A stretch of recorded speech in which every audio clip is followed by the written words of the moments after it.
So, ayan. May bagoong na tayo. Hanap ako later ng green mango. Hello guys! Nagluto tayo today guys magluluto tayo ng ginisang bagoong na shrimp. So, ito siya. Ayan. Then, naigisa ko na yung ating bawang, sibuyas, at saka kamatis. Then, ang nilagay ko na pork guys is yung ground pork na medyo madami yung taba. So, ayan. Kunti lang din naman. Ayan. So, pwede na natin ilagay yung ating bagoong.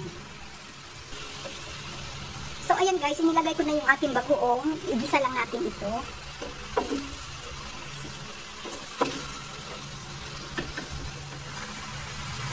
So, naglagay lang tayo guys ng konting asukal, then pepper, chili powder.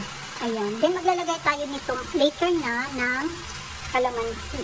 Naglalagay ako guys ng kalamansi para balance yung kanyang alat. Ayan. Then, manamis-namis.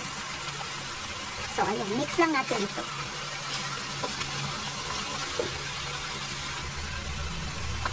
So, ilagay na natin guys yung ating kalamansi. Ayan. Then, hayaan lang muna. Hindi lang muna natin siya galawin.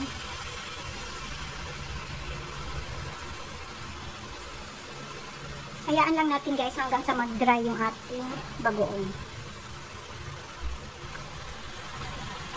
So, ayan na guys. Luto na yung ating bagoong.